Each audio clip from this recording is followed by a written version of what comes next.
But welcome to Black History Month, and I'm honored to have this opportunity to spend with you. Good afternoon, I'm Bill Doggett, and I'm really honored to be here. Happy Black History Month. I assume this is going to be a great experience for you.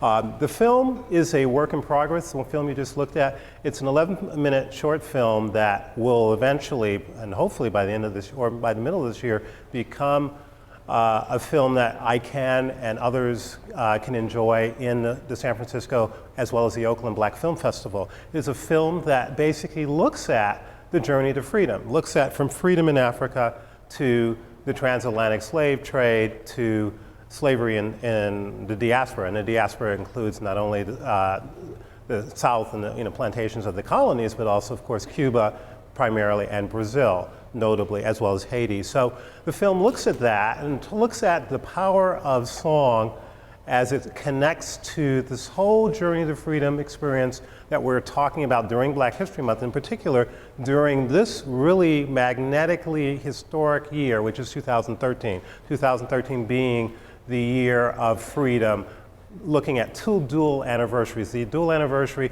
being the one you've already heard about, I'm sure most of you in this class, as well as just in the general news. 2013 represents the 150th anniversary of the Emancipation Proclamation. Emancipation Proclamation is a document done actually by President Lincoln during the height of the Civil War that was not what it always appeared to be, but it was a military order as a political device to wage a final battle against the Confederacy. But in its history and its legacy, what the Emancipation Proclamation simply was, and continues to be, is a document of freedom, a document that Lincoln put through on September 22nd, 1862, that became official in January 1st, 1863. All of that being, of course, 1862, 1863, but the reality is that in January, that was 1862, so in January 1863, it became official. So 1863, January, 150 years, was actually January 1st of this year. So it's been celebrated all across the country, as well as the world. I'm happy and honored to say that in San Francisco, at the Bayview Opera House, I have an exhibition titled The Journey to Freedom and From These Roots, which has been up since the end of December and continues to be up at the Bayview Opera House in the Bayview through the end of February at the minimum. And the Bayview Opera House, of course, is a rallying point, is a cultural centerpiece of the Bayview, and they have events going on every weekend of this month of February. So if you have a chance, I highly recommend that you have a chance to experience some of what's in the Bayview. So the second anniversary, which I'm talking about, so there are two principal anniversaries. The first one, of course, being Emancipation Proclamation. The second one is the March on Washington. It's the 50th anniversary of the March on Washington. Why is that significant? Because in Martin Luther King's famous I Have a Dream speech, what he talks about is he makes direct allusions, and in all of the YouTube video that you can see about the I Have a Dream speech, it's directly connected and, of course, is staged in the proscenium of the Lincoln Memorial, because he makes the connection that 100 years later, 1963, the Negro is still not free. And what he was talking about was the issues that you saw in the last clips, about the difficulties that African Americans were having with housing, with access to, just accommodations. I remember as a kid, I have a connection which I'll talk about, but I won't show you in terms of PowerPoint. I have a connection, with my family. My father I'm from Los Angeles, technically. I grew up in LA. My father was what was called then the treasurer, but technically in today's terms was the director of development for the West Coast arm of SCLC. SCLC being the Southern Christian Leadership Conference. If you're not aware of these names, you definitely want to know about them in terms of the history of the movement, the Civil Rights Movement. So Southern Christian Leadership Conference, or SCLC, my father was the West Coast arm with what's called the Western Christian Leadership Conference. So he was responsible for the fundraising for the Freedom Riders. And who were Freedom Riders? Freedom Riders involved freedom riders that were, going on the buses, Greyhound buses in 1961, as well as staging the sit-ins of 1960, 61, 62. They were college students, just like you. completely college students, young people that were doing the work that I have talked about in other presentations that is very comparable to what you saw last year and the year before with the Occupy movement.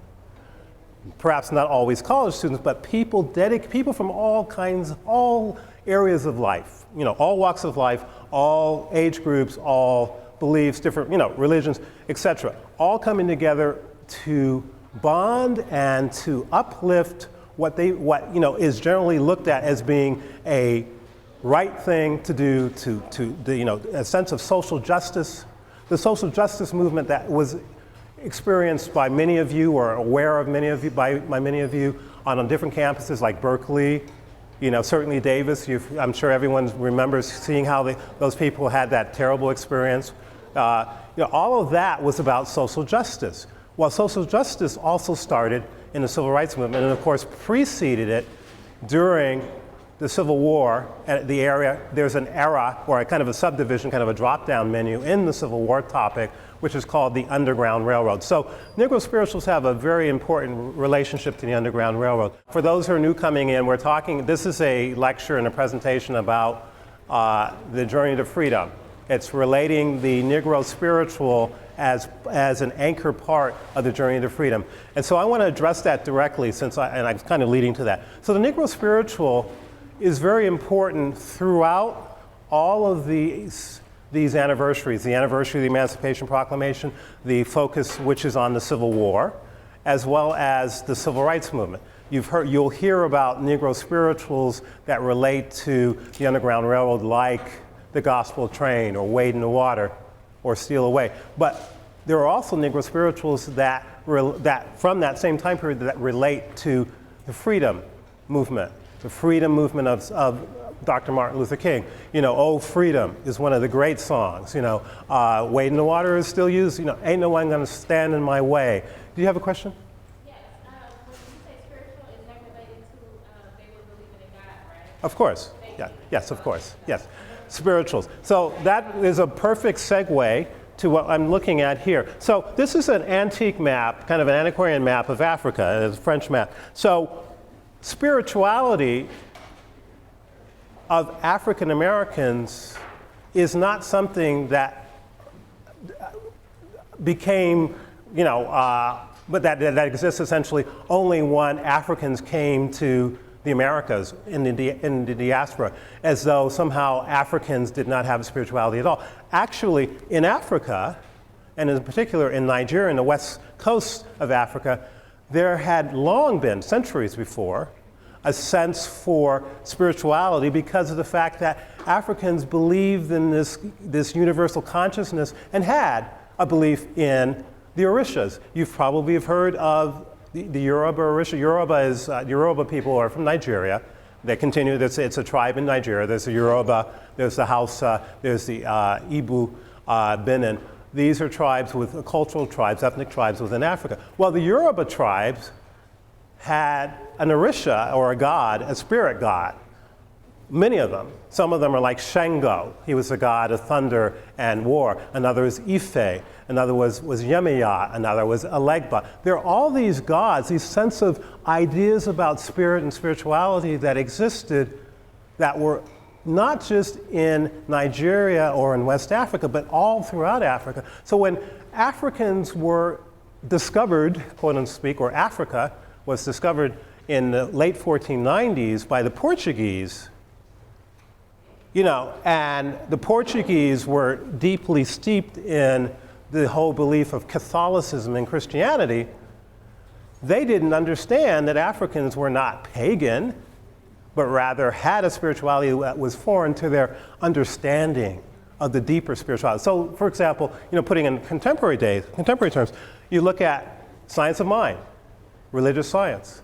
These are, you look at being Baptist. These are all different variations of spirituality. But what happened once Africans were taken from Africa and came to either Brazil, Cuba, Haiti, or the United States, they became exposed to what their slave owners, the plantation owners, sense of spirituality was, and you have to remember that when we're talking about enslaved Africans coming to the Americas, in particular coming to the Deep South, they were, my PowerPoint is showing you, some of the rich culture that we have as a people, And I'm bringing this slide, I'm kind of backing up for a second. Why do I have this slide up?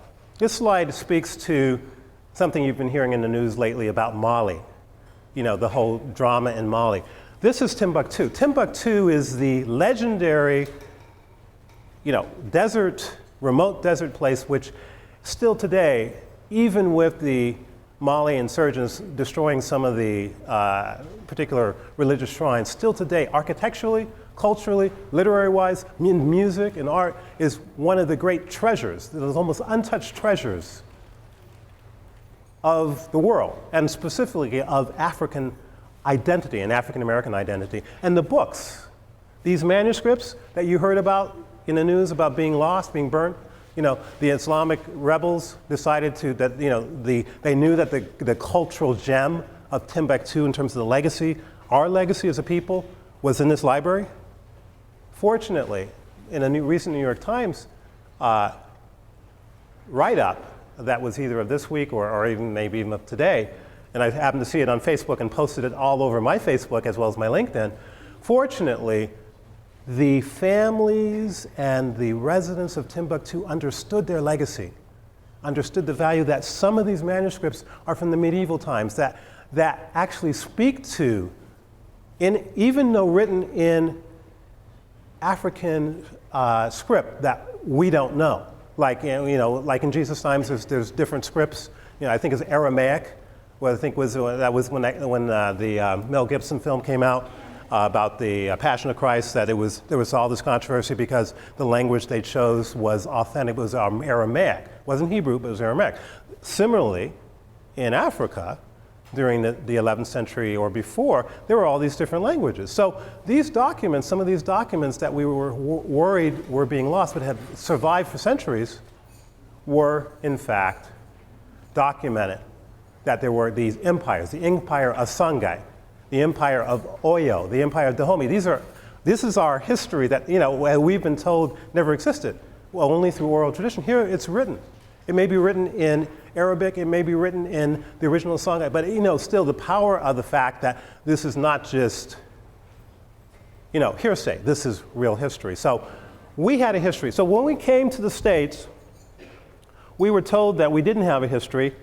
This is a really powerful image of how we were put on those ships at the very bottom. Let me see if I can go back to this one. Let me hold on. Yeah. So these are large ships, huge ships. Well, we were at the bottom. We were put in the bottom as though we were, as someone said to me about this image at the Bayview Opera House, they said, I'm thinking about like we were fabric. We were not considered people somehow, but we were considered this other. Yes, please. I would like to know, how did they get in there like that? They were placed in there like that by their captors.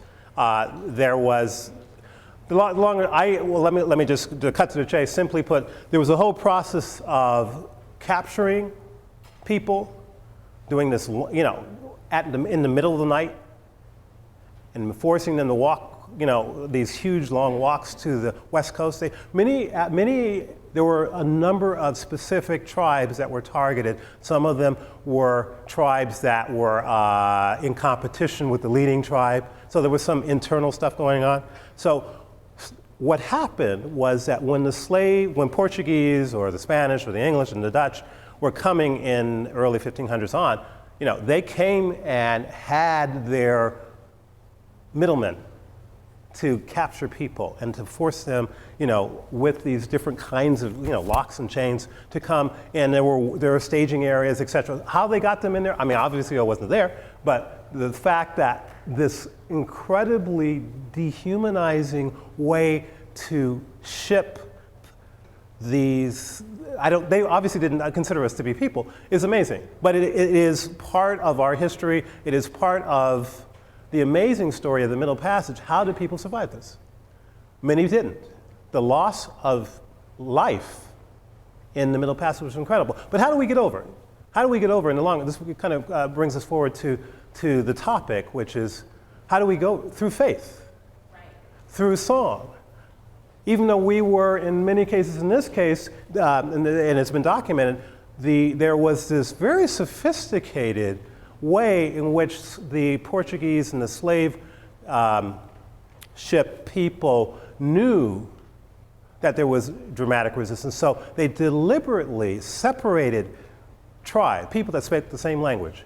So they mixed everybody up so no one could communicate. Of course, we couldn't, quote, take our drums with, we couldn't take our culture. Basically, the idea was, well, the idea is, and if no one's talked about this, I should, why did it happen? It happened because Christopher Columbus discovered the New World, as well as Cortez in Mexico. There was, quote, the New World wasn't new, but it was new to European consciousness, okay? So there was a need and a possibility that there's all this fertile land and there's all this, not,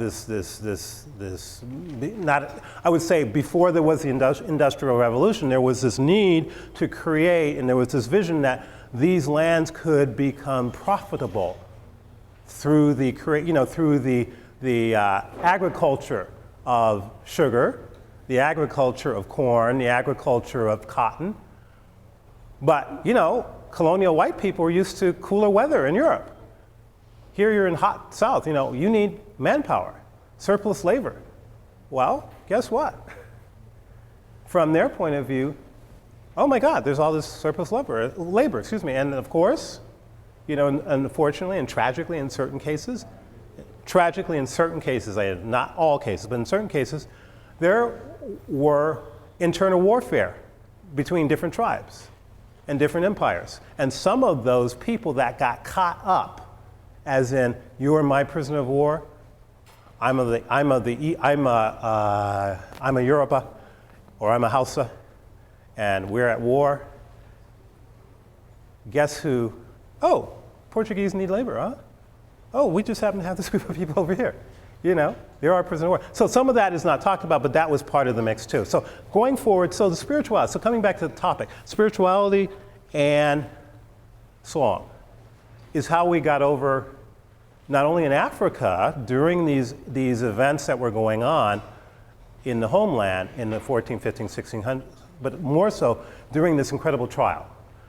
Many of the original Negro spirituals have a direct relationship to African lullaby. So when we look at the spirituals that were work songs for the fields, they were actually connected to work songs for the fields in Africa because people, I'm going to bring it to this level. When you look at Kwanzaa, the principles of Kwanzaa, Ujamaa, all of that is about collective, that didn't just, that was a creation technically of the late 60s of Ron Karenga in Southern California, but that was based on these original ancient ideas that you still see today in Mali, that we're talking about contemporary in Mali, about this whole appreciation of unity, an idea of culture and a shared legacy. So going on. So let's go on. So this is the west coast of Africa. I mentioned the kingdom of Dahomey, Oyo, Ashanti, other kingdoms. Obviously people got, this is an illustration, but this is part of the Middle Passage drama. Can you imagine? This is, I believe, was a device. It's in the Library of Congress or at the Smithsonian in DC. This was a device that slave ship owners used to force Africans to open their mouth to eat. Because they had bought these people, they had bought this commodity, and our ancestors, what the hell is this? I'm being stolen from my home in the middle of the night by other people from other tribes who are working as middlemen. You know what I'm saying? So people just, of course it would be traumatic. It would be traumatic for anyone here today to have anything nearly like this. So that happened. So, but we rebelled.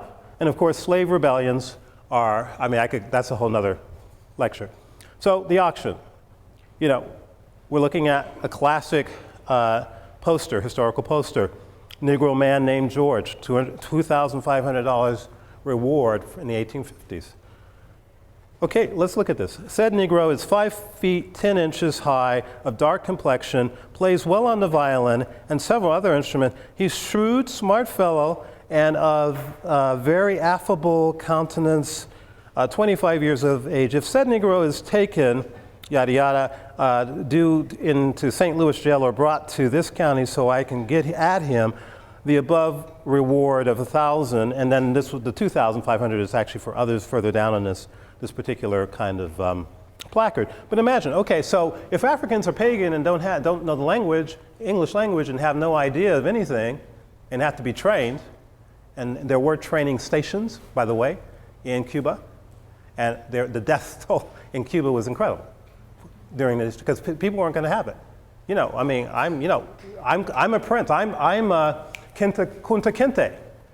We're, related in a roots way. I came from this place and got ensnared in this other thing. I am not some, and I think that's really important because we look at in the song, we look at the whole value and the importance of I am not some this, I am actually this other person. And fortunately, through my belief in myself and song, I'm able to move forward. Yes? So, what were people selling themselves for? Because I don't understand how at first you were the black world leader and then all of a sudden you became in some white man's chains and now he's... That's a question I actually I'm going to ask you to hold your questions to the end because that's kind of, I can't, since I can only bring certain kind of intellectual answers to you based on my readings and my knowledge. I was not there.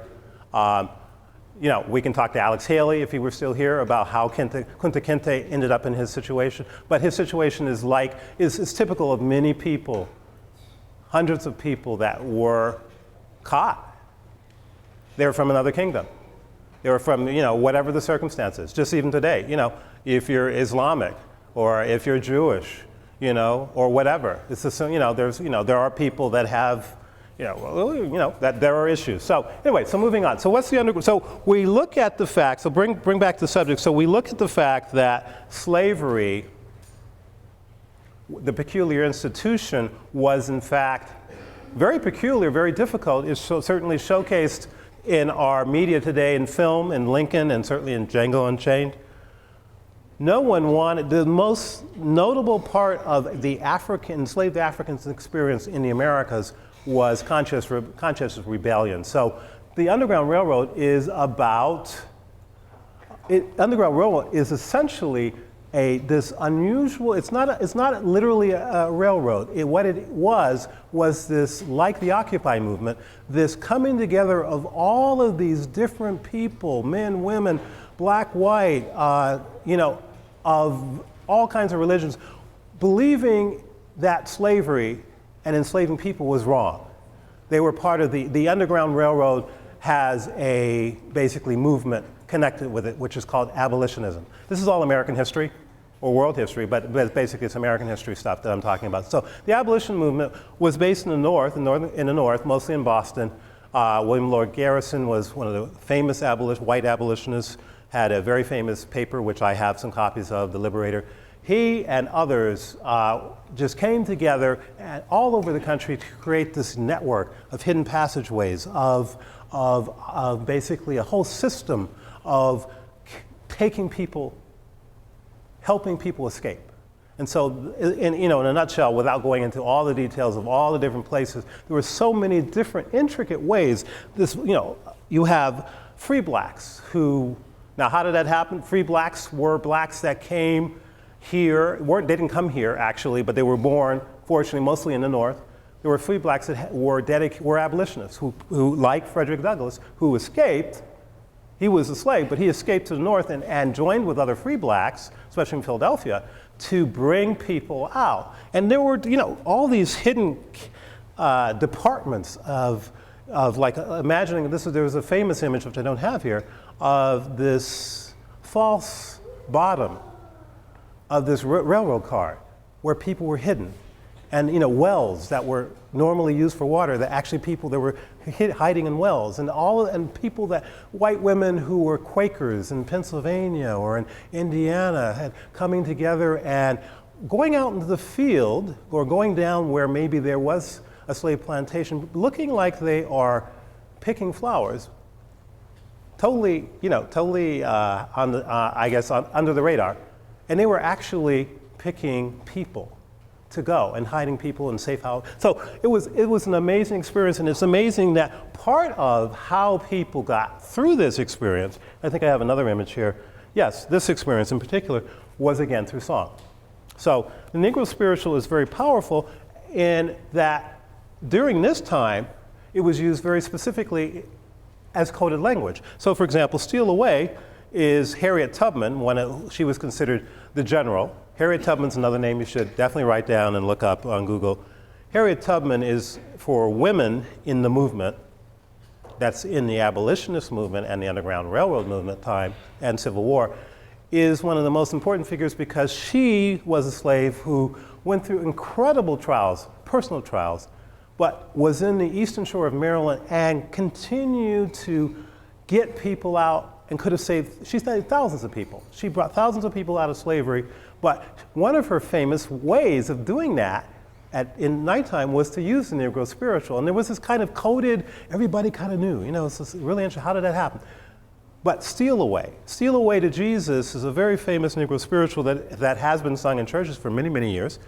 But Steal Away, when used during the Underground Railroad and pre-Civil War, was a sign to slaves who had already had some secretive connection. That was their time, that was their signal.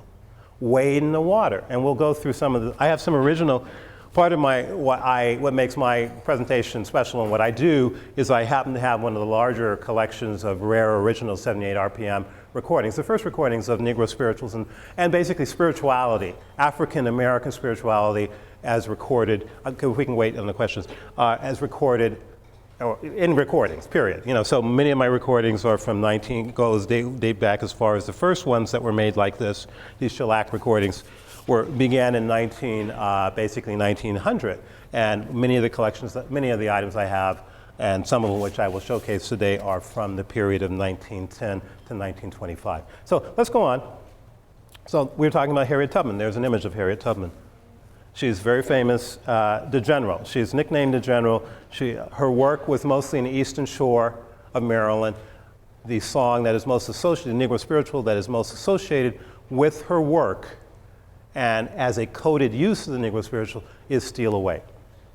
We talked about I talked about Frederick Douglass. Frederick Douglass as well. Frederick Douglass is hugely important figure because of the fact of his great oratorial skill. He is the leading male, African American male, other than another name which you should Google, William Still, S-T-I-L-L.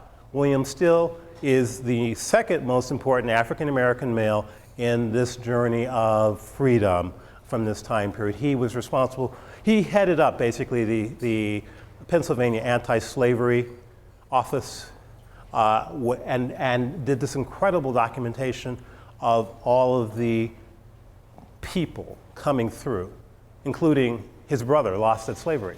His brother was sold off and was coming to his office, didn't recognize him, was so afraid that he was going to be sold back that there was all of this resistance. But William Still is incredible. So Mr. Douglass, there's so much to talk about with Douglass, but we want to focus a little bit on a demonstration of the songs.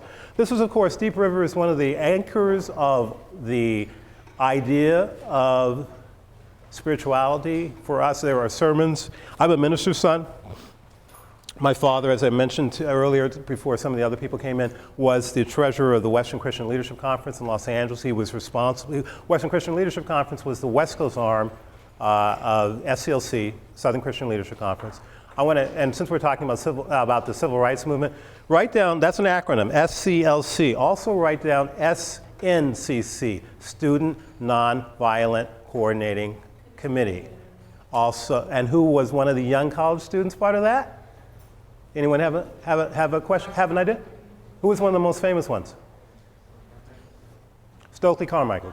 Stokely Carmichael was part of what's called SNCC. Stokely Carmichael. If you don't know who he is, just Google it. Stokely Carmichael, a very important person in the late 60s, early 70s. So what I wanted to say is basically in Deep River, Deep River, of course, you've heard. I mean, I could play you a copy of it, but Deep River is really all about, it's about it's one of these, what's called a contemplative spiritual. It's about moving on, looking forward to crossing over into Jordan. But Deep River is also about the river of crossing over out of pain into deliverance. So many of the spirituals, or so much of our identity in spirituality is about jubilation of happiness, jubilation of happiness as well as deliverance. So let's move forward. I'm going to demonstrate a couple of historical recordings. This is a wind-up tabletop. It's called a suitcase. It's a Brunswick a wind-up 78 phonograph from about 1923. I'm going to put on, our first song is a spiritual called Joshua Fit the Battle of Jericho. I'm sure many of you are Baptists or Methodists or anyone who's gone to church, of my generation at least, has heard of hopefully. I hope you have, yes? Somebody? Yes, okay. Everybody has sung it, it's very, very famous. So this is Paul Robeson's recording. Paul Robeson, does anyone know? Let me ask you this. I'll throw this out for a question. Tell me about Paul Robeson. What do you know? Yes. What else? Yes. More? African American what? Scholar. Okay. What? Yes, Rutgers. He was at Rutgers. What else did he do at Rutgers? Anyone know? He was one of the top football. There's a term for what I forget, he was a tight end, I'm not sure, but he's like one of the lead people of his time, and he went through all kinds of hell to achieve that. I mean, he was at Rutgers, I think, before 1920, and these white football people, you know what I mean, his team members, his teammates, thank you. Sometimes these happen. These teammates were not at all pleased to have this dark-skinned brother up there outshining them at a time when, a colored boy was not in most places, certainly in the South. That would never have happened. He would never have been able to shine at all because it was not impossible, because it was segregation, Jim Crow, which is a whole other thing. So Paul Robeson's let me cut to chase and say, Paul Robeson's very important and very significant in everything we talk about in the Journey of Freedom, because of the fact that he is not just an actor, he is not just a learned scholar, not just a famous football player from Rutgers. He took the mantle of our essence as a people and our reason to want and to deserve to be free and to be recognized for all of our gifts, later please, and brought that to bear with his persona, with his skill in the theater, and with his voice. He's a singer, most famously, but he was an activist even more famously. He used our song, the Negro Spiritual in particular, and the songs of other oppressed people to drive home the message that we are all God's children, more than anyone else. Amen. Paul Robeson is huge. If you don't know about his life, definitely go on Wikipedia. Paul Robeson and Martin Luther King and Barack Obama, those three names. If I can leave you with anything, those are the three most powerful names of the past, I'm going to say the past, 60 years, 60, 70, 80 years. So anyway, we're going to listen to from his first session from 1925, Joshua Fit the Battle of Jericho. Sometimes I have to wind this up, so bear with me. It has pretty good sound, so this is what he sounded like first, and then we'll listen to one that's more famous, which is also part of the Underground Railroad and part of our spirituality, which is Go Down Moses.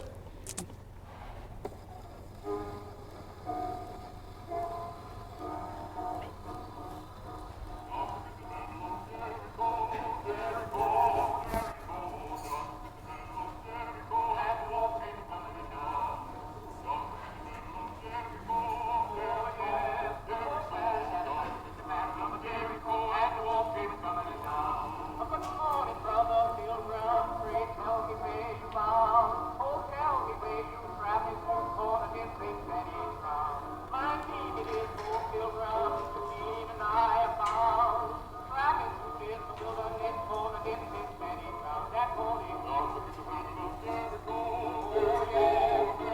I'm just sampling them. Why am I playing Joshua Fit the Battle of Jericho? Does anyone know from what I've been talking about? It's a little test, a little quick test. Hello, yes? Because the story of Joshua determined someone with good faith to see the invisible happen, and as African American slaves, we didn't know what the outcome was going to be, and we had to use our good faith that Yes. the Lord was going to bring us to the Yes, and that's exactly right. And not only that, I'm going to drive home this point, which I started to talk about, but probably got a little distracted. What was so important in our experience then and today is that when we came over in these ships, and we did not speak English, we spoke our different dialects and different languages from our tribes. We were in the colonies. Remember, America was 13 colonies at this time. Jamestown in Virginia, that's a colony. Okay, so what do we get exposed to in terms of spirituality? We were exposed to, and I may have touched on this, but we were exposed to the Calvinists, Protestants, Presbyterianism, Lutheranism, and Lutheranism, because these were the slave owners and these plantation owners were all from Europe, and many of them left. The first colonists, I think, I'm going to embarrass myself in terms of my American history, in Massachusetts, Plymouth Rock is what I was searching for. Those people that first came to Plymouth Rock were coming from England because they were religious, they were seeking religious freedom in this new place, okay? So we, Africans, were exposed to Christianity based on Lutheranism, Calvinism, Presbyterian, all of that. So what's at the heart of that? The Hebrew Bible, the Old Testament.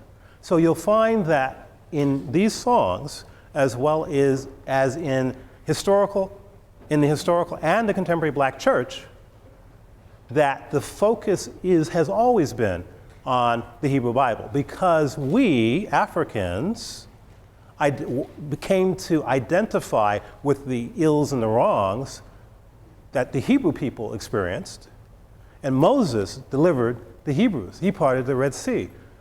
What is our song? Go Down Moses. Joshua fit the Battle of Jericho. Again, Joshua fit the Battle of Jericho is a sermon. At least my dad spoke in that way. Another one, classic one I'm thinking of is, having a moment here, but let's wade in the water. Didn't my Lord deliver, the most classic, didn't my Lord deliver Daniel? Daniel in the lion's den. That's Old Testament, right? Yes. Okay. One of the most famous Negro Spiritual, which was in the film earlier, is Daniel, didn't my Lord deliver Daniel? Didn't my Lord, and part of the film, didn't my Lord deliver Daniel, and why not for every man? Why not us as well? So all of these songs are about that. So let's move on to the second one. I'm going to play just a sample. I'm just sampling these. This is a later famous recording of Paul Robeson. I'm going to say from about 1946, and it's Go Down Moses. These machines you have to crank up, so that's how they get their speed. So we're just going to sample a little bit, and then I'm going to go on to a recording that you will probably not hear anywhere else but here, of a preacher that uses spirituality, sermon singing, and sermon based on the Old Testament. This is Go Down Moses.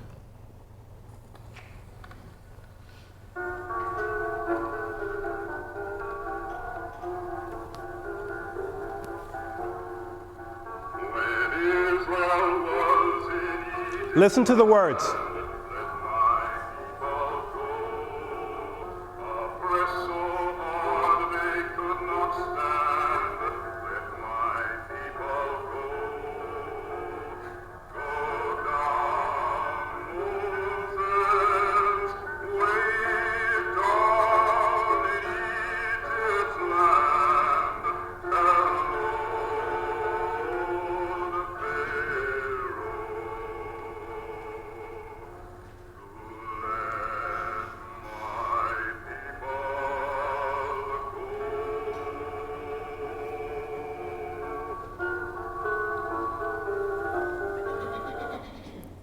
Let my people go.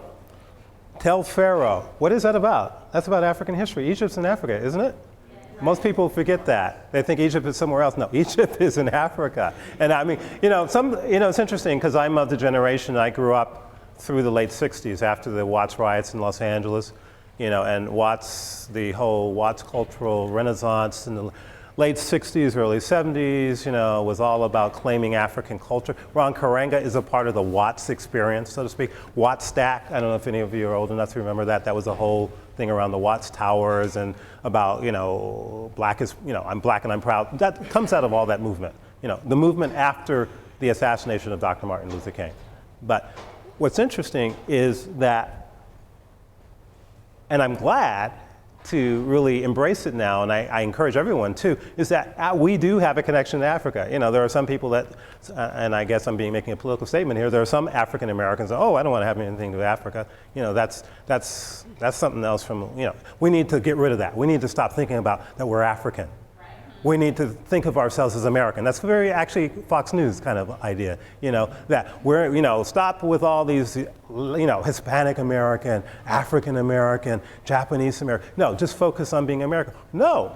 Why? Because this has value. We have value in our legacy, and that's why this is important. So I'm going to just continue. I don't know, how am I doing on time? How am I doing on time? Am I okay on time? How much? Okay, good. I'm just checking. Okay, this is let me play this, and then I'll be happy to take all questions at the end. I'm going to run maybe I'm going to run on examples maybe another 6 minutes, and then I'll open it up. Okay? Can you hold on that? All right, so this is a song. This is actually a sermon recorded in 1927 in the Deep South by a preacher by the name of Edie Campbell. There's very little known biographical information about Edie Campbell, but he recorded a number of sessions. There were a whole series. It's interesting that way, that in the late 20s, or actually in the 20s, early 20s through the 30s, the different record companies, notable record companies like Victor, which became RCA Victor, and Columbia, recognized that there were ethnic markets. So the race record is generally for Negroes or colored people. Race records were big business. And part of what's identified with race records is the blues. So Bessie Smith is part of the race records. Ma Rainey is a race record.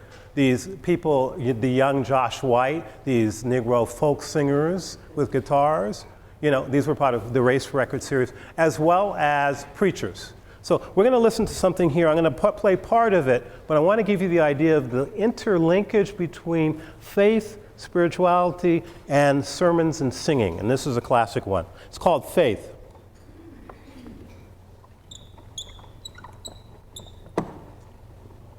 I'm just going to drop it in the middle.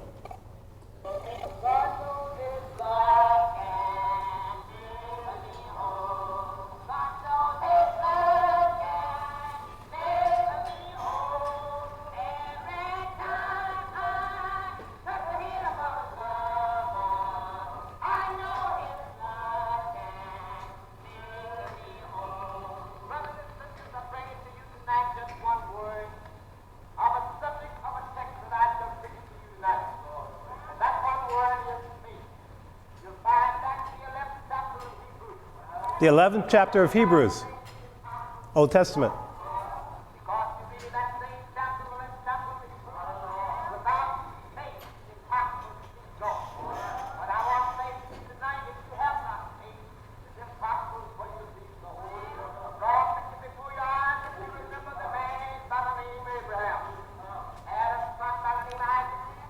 Adam, Abraham, Isaac. How contemporary is that? If we go to church here in Oakland.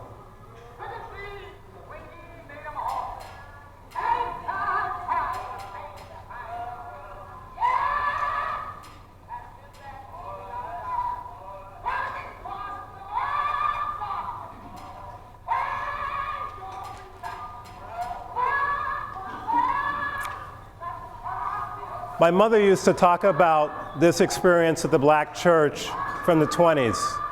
The singing preachers, this really, you talk about this idea of being possessed getting happy, of losing it, fanning someone who gets really, this is the Holy Ghost.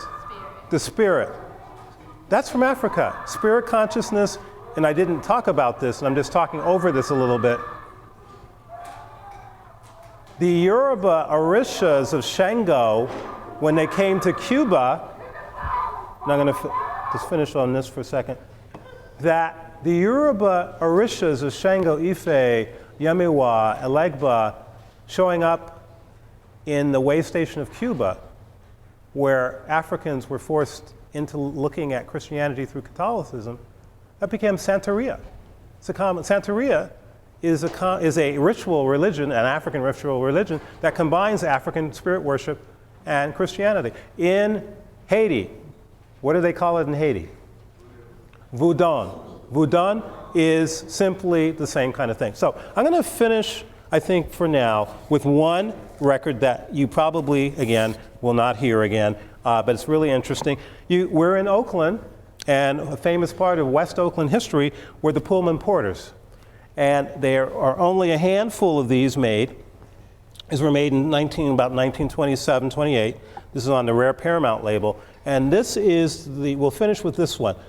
Good News, the Chariot's Coming. What is that about? Good News, the Chariot's Coming. That's actually a Underground Railroad spiritual. Good News, the Chariot's Coming. Chariot of Jesus is coming to take me home.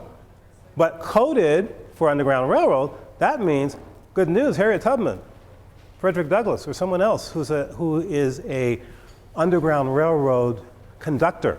That's what they called them. Harriet Tubman was known as the general, but she was a conductor of the Underground Railroad. She was coming to take us away up to freedom, up north and to Canada. So we're going to listen to this, and then I'll finish and open it up to questions. So you get an interesting experience here seeing one of these.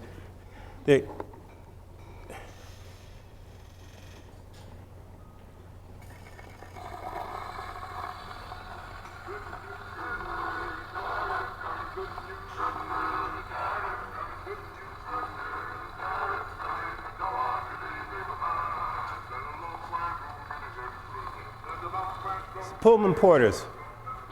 Pullman Porters Quartet. Good News, the Chariots is coming, and I don't want to be left behind. What you're listening to in this recording, as well as many others that I have, you're listening to actually the roots of gospel quartets of the 1950s. You're listening to the roots of contemporary gospel coming, many people that grew up, your parents, your aunts grew up in churches in the South, and they always had these quartets or families, singing families. This is part of that legacy. These are from the 20s. You're thinking, we often think of the 60s or 50s for that, but actually it started here. So it's best to have, this is actually intended for a smaller room, so I'm sorry the volume isn't as great as it would be. But I think you have an idea. So please, I am delighted to be able to share some of this thought with you. The Harriet Tubman story is that those people that were afraid to leave because they didn't know what they would do without with Mr. Charlie. This is all they knew. They had been, yeah, and there are connections there. But it's an interesting situation to look at, and thank you for your question. Thank you. Yes, Matt. Yeah, I had a comment. Please. And I'm glad you clarified about the song, The Chariot is Coming, because I always thought that song meant that we was all gonna die. And No, it's about going to heaven. That's the original intention. Was a personal song about the chariot is coming to take me home. I've had so much. My life has been so difficult. Thank God the chariot is coming. Yes. And I had another comment, and when you were talking, it made me think about when the people started performing and singing, like that's all the white man wanted was to see us perform, because we was like the most beautiful people, and we was ruling the world, and then they wanted to mate with us and all. Nobody was messing around with white people. That's my comment. And I wanted to add, when these black people start singing all these songs, these Africans, whose Lord was able to serve? So it's to say that the only way Africans got out of slavery is by worshiping the white man's God. No, that's not true. That's not true at all. My response to that is, obviously I partly said that, but no, Africans were singing these songs in the fields in the South or in the fields in Cuba or Brazil, because this helped them to get over, to get, through this difficult emotional period. Many of the songs that are transcribed in the 1850s, 1860s and published, the first slave songs were published in 1867 after the war, by the way. These were done by dedicated abolitionists and other white people, transcribing the quote-unquote Ebonics of the day into traditional English. I would say to you, my answer to that is that while some of the stories that these songs are all based on the Hebrew Bible, deal with the colonial vision of who God is, being a white God. We now know that actually Jesus was black, or certainly he was mixed. That he maybe, when I say mixed, well, they were recorded in a studio, mostly. No. These recordings I'm showcasing, this was a commercial entity. That these individuals came to the recording studio of Victor, either in New York or Washington, D.C. The Paramount had a recording studio, I think, in Indiana. So, no, yeah, these are all recordings from the 20s. No, slavery ended in 1865. Yeah, no, these are from the 1920s. Everything I've played for you is from the 1920s. I have earlier stuff, but it's all from the 1920s. Yeah, so these are, and that's, I'm gonna amplify something. These recordings from the 1920s are likely made by sons, nephews, aunts, nieces of ex-slaves, because they are that close to the time. So, yes. Any more questions, please? Yes, please. Oh, I have a comment.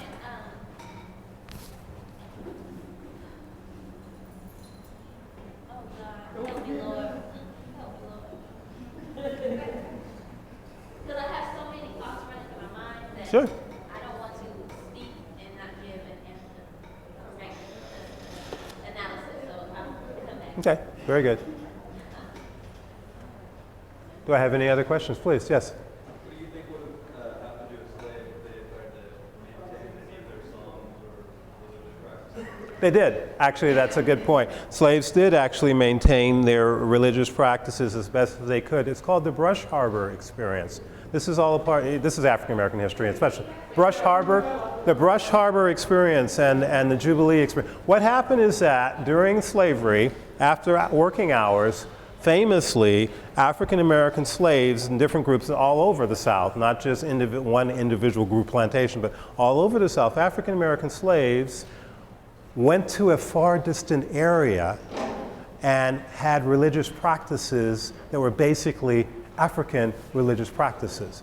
And it's called the Brush Harbor because they went to usually harbor areas or to a remote area in the woods, and they created, I don't know how they did it, I don't know, but apparently there was this bucket that they would use and they would turn over, which would decrease the sound.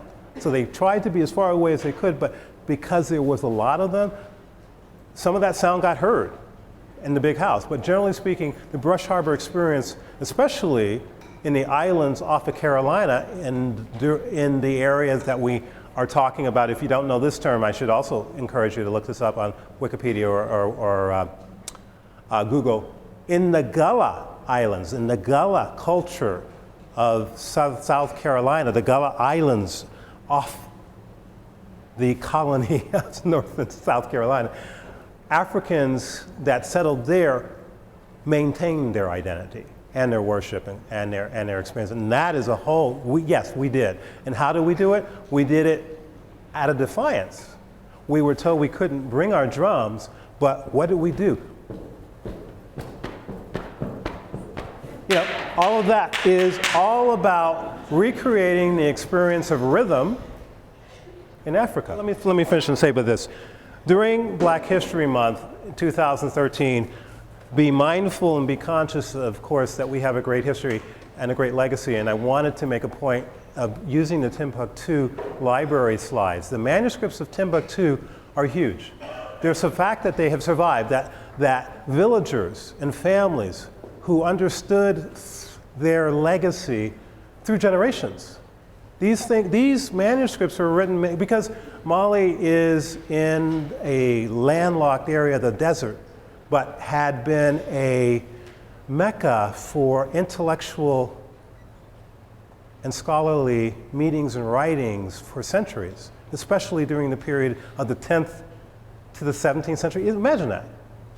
From 900 AD to, the 1600s. I mean, Portuguese show up on the west coast of Africa, essentially in 1494, 1495. The slavery, the transatlantic slave experience really kicks into gear, essentially, by 1500, 1510. And I think, what is it, Jamestown, if I can remember my history from when I was in high school, I think Jamestown, what is that, 1620? Or Plymouth Rock? All of that's like 1620, the first slaves arriving in the Americas. So, we're talking about something that's huge. If you want to understand your legacy, look to these things and value these things. So value our history. My message to you is look up the names, Paul Robeson, and what he did beyond being an actor. Look up the name, of course, you already know it, Martin Luther King.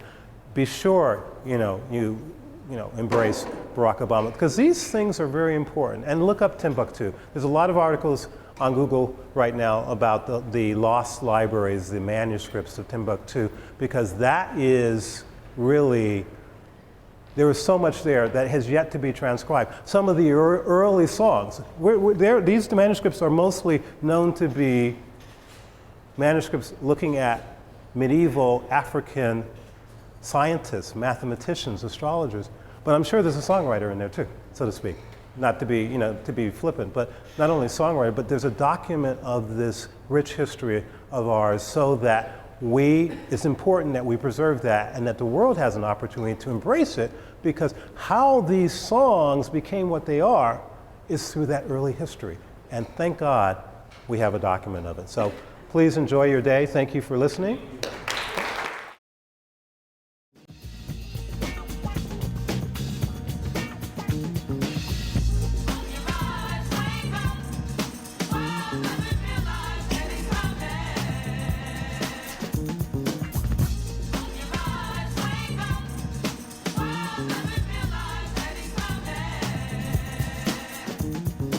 Now give it up for my dish.